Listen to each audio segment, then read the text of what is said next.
what does personalization mean? So I guess personalization in banking means delivering the right individual experience through the right channel at the right time.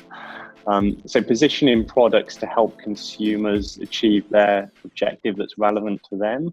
Personalization in banking extends across multiple channels of communication. As banks in this day and age utilize the innovation of emerging fintechs, the personalized experience continues to evolve more than ever.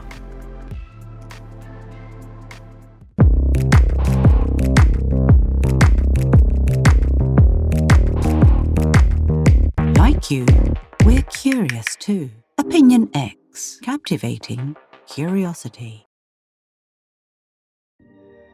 The term fintech was coined to describe the innovation boom at the beginning of the 21st century that pushed the use of technology to augment financial services.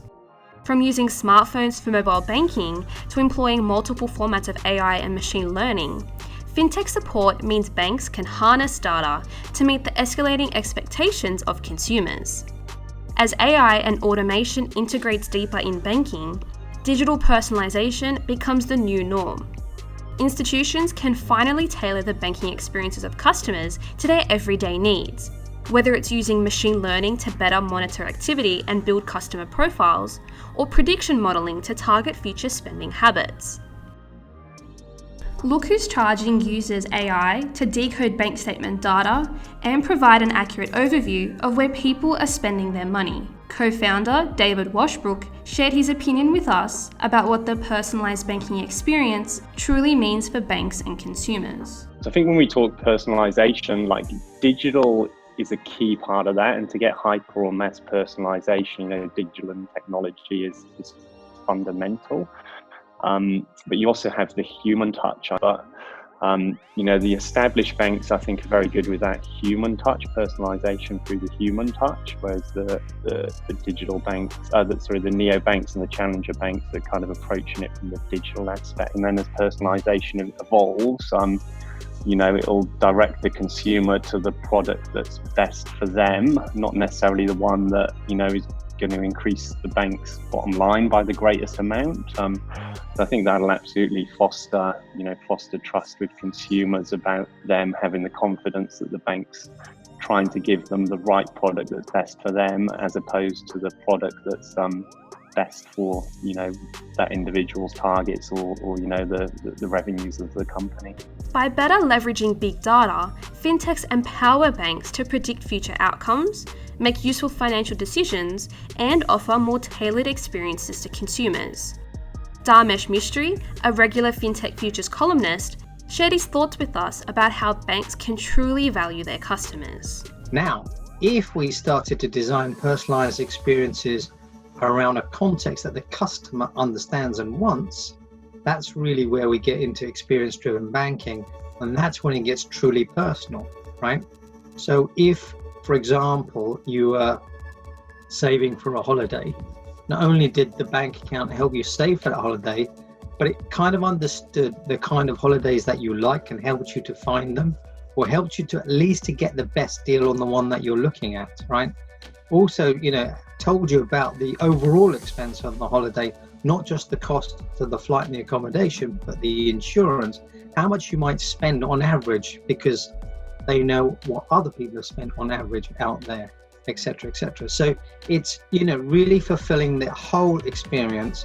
I think you get to a much more personalized level of banking. You feel like important, right? And you feel like they've gone out on their way to really understand and appreciate you as a customer, because that's what we actually are, right? We're customers. We're not the people that they want to do business with, which is the way that we get treated. We're actually a customer where we're privileged to take their business, right? I think, there's a long way that personalization can go. And a lot of that is about, really reaching out to the customer and, really addressing their needs fully. Banks are gradually moving away from fees and charges as they focus more on the heart of their business, the customer. But it's the collaboration with fintech players that provides the point of difference, as incoming digital banks continue to saturate the industry. As banks leverage real-time data to deliver more relevant content to consumers, This hyper-personalization is beneficial when targeted toward individuals who struggle to understand banking products.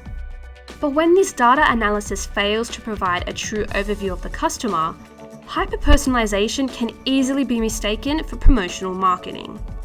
David explains this fine line between individual and mass personalization, and how financial institutions can personalize rather than promote. I think people probably aren't. Blanket marketing they find intrusive, and it can lower your NPS or lower your advocacy. But if it's a very targeted offer at the right time, it increases it. So whilst people are prepared to accept that things will move on, I think it needs to be at a certain point to go live before so it doesn't have that negative impact. I had an experience with one of my banks the other day where they started pushing me offers for extra loyalty points for pet store and a petrol station.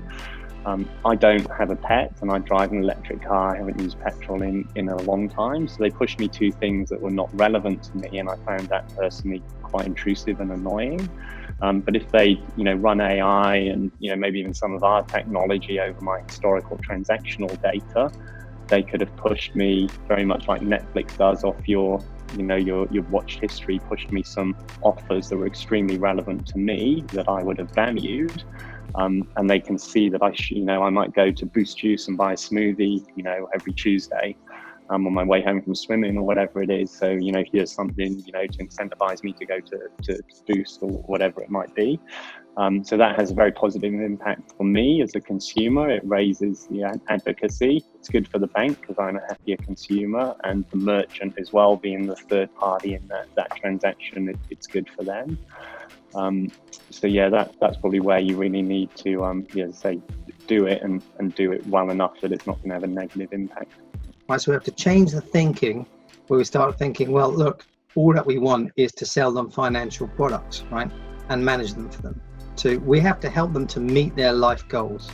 You have to help them to meet an end purpose, right? And that's, to get the house of my dreams, to get my kids through university, etc.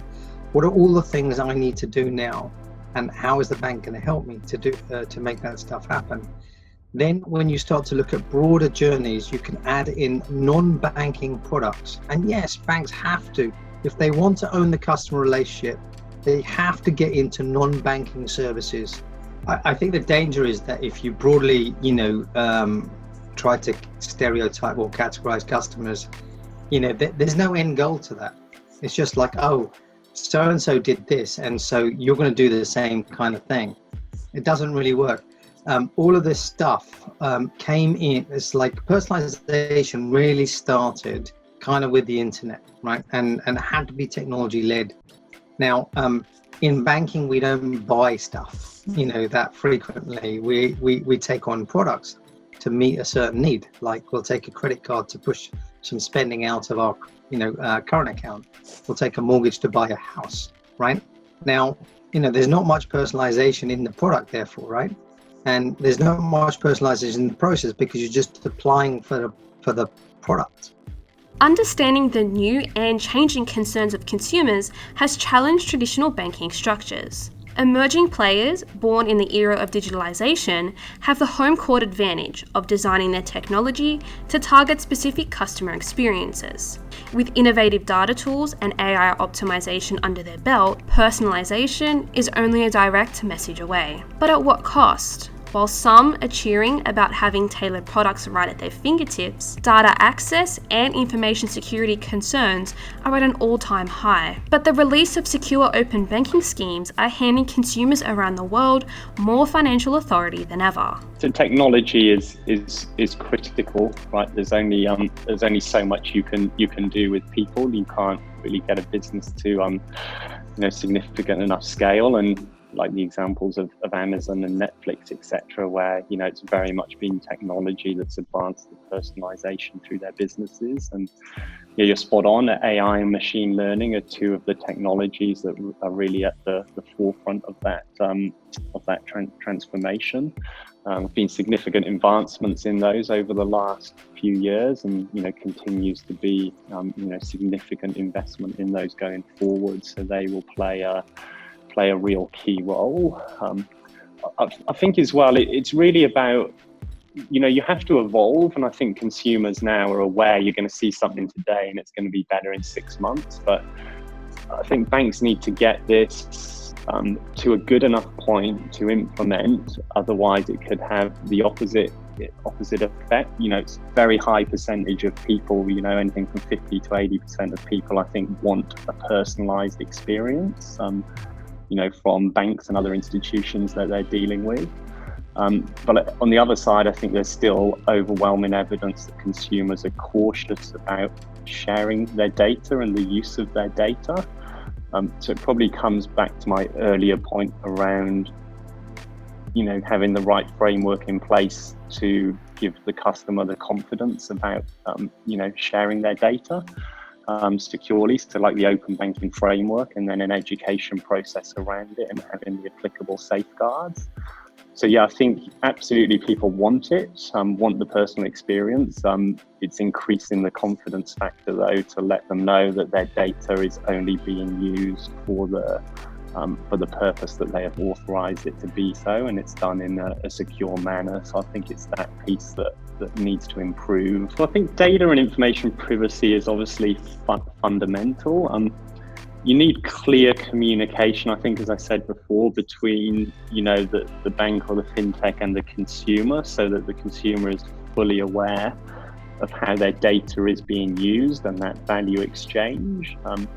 So if it's a bank and a consumer, it's generally a pretty closed circle there, so you can manage that. When you start getting third parties involved, that's where it can get a bit a bit more open. So the frameworks, I think, like open banking, are very, very important to that. You only have to go and use some of the existing products out there at the moment and being sort of, into this space. I've gone through and read all the T's and C's, and, the privacy stuff can be, extremely buried in those. So I think, the new frameworks and things that are coming out that brings that to the forefront of the consumer, will be important, I think, for this to be success in the long run. There's no doubt that technology has a massive role today to do personalization on scale. Without technology, this is not possible, right? This is, the same analogy as you go into your local corner shop and the guy knows your name and he knows that you buy a newspaper and a packet of cigarettes every day. He's got the exact change waiting for you, right? You can't do that on scale, across an entire nation, right? So without technology, because, it's down, people are so random in their behaviors, etc. Not everyone will treat everyone the same way, right? But with technology, you can actually formularize the personalization that you give to customers. Now it's down to the imagination of the bank as to how they're going to use the data. And the real trick is the questions they need to ask themselves, right? It's like, I want to know, the obvious ones are, I want to know when a bank, customer is going to leave the bank. I want to know when a customer is going to buy a certain product. I want to know when they hit a life stage that impacts a different product, right? Et cetera, et cetera. So there's so much more that we can do from the data. Within, as I said, we can change the experience, and that's the biggest area yet to be fully exploited. Our relationships with our banks are right at our fingertips.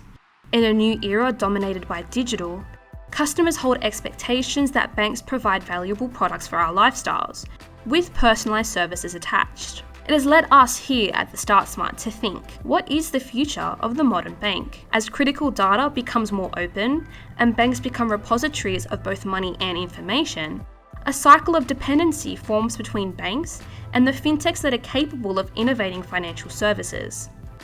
Could this be the foundation for banks to take their first steps to becoming fintechs? We'll let you know.